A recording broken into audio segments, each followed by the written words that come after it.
Bismillahirrahmanirrahim. Assalamualaikum warahmatullahi wabarakatuh. Selamat siang, salam sejahtera untuk kita semua. Om Swastiastu, Namo Buddhaya, salam kebajikan. Yang terhormat Ketua, para Wakil Ketua dan anggota Badan Anggaran DPR RI, yang saya hormati Ibu Menteri Keuangan beserta jajarannya, Ibu Deputi Gubernur Senior Bank Indonesia beserta jajarannya, juga dari perwakilan Kementerian Bappenas. Tentu kita mengapresiasi segala langkah dan upaya-upaya maksimal yang sudah dilakukan negara ini untuk bagaimana kita bisa menangani pandemi ini secara efektif dan bagaimana ekonomi ini kita bisa tumbuh. Demokrat menjadi salah satu fraksi yang mendukung penuh persetujuan atas Perpu nomor 1 tahun 2020 sehingga menjadi Undang-Undang nomor 2 tahun 2020.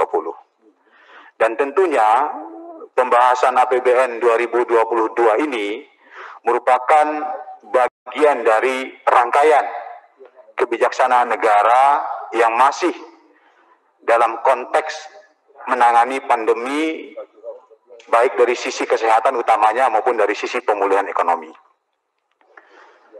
Tema yang dipilih oleh pemerintah, yakni pemulihan ekonomi dan reformasi struktural, tentu harus kita pandang sebagai sebuah bentuk optimisme. Kita bisa segera menangani pandemi ini secara efektif, sehingga ekonomi kita bisa pulih, dan kita bisa melakukan reformasi struktural.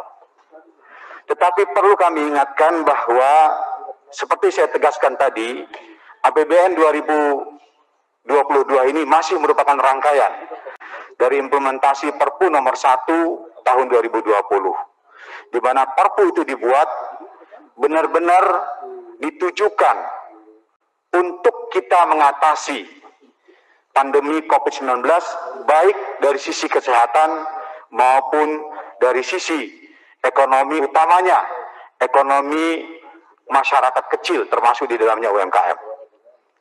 Oleh karena itu, optimisme dan harapan kita dengan tema APBN 2022 tetap pada pijakan itu, bahwa pandemi mungkin belum akan berlalu, kira-kira seperti itu ya. Oleh karena itu, kami menyoroti terkait postur APBN 2022. Yang pertama, tentu kami sangat menyoroti menurunnya anggaran di bidang kesehatan dan perlindungan sosial dibandingkan dengan 2021. Ini harus kita bahas bersama. Apakah anggaran ini sudah sangat mencukupi untuk kita bersiap-siap menghadapi tahun 2022 yang juga belum bisa kita pastikan bahwa tidak muncul varian baru, bahwa pandemi ini pasti selesai dan tertangani, bahwa Indonesia akan menjadi zona hijau semua. Kita belum bisa memastikan itu semua.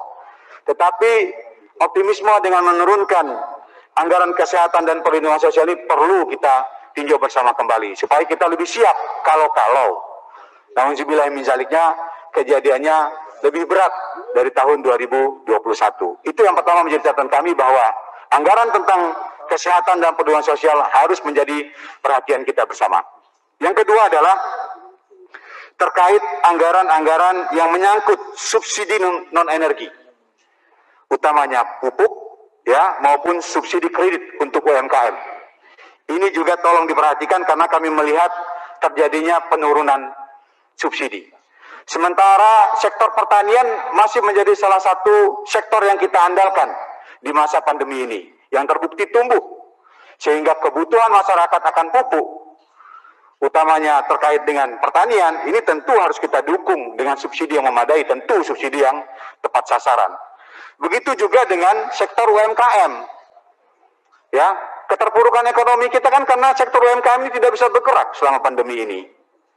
Justru kalau kita berharap 2022 itu keadaan sudah semakin membaik, sektor UMKM harusnya sebesar mungkin kita dukung, termasuk di dalamnya kita juga memperhatikan subsidi untuk UMKM. Itu terkait struktur APBN.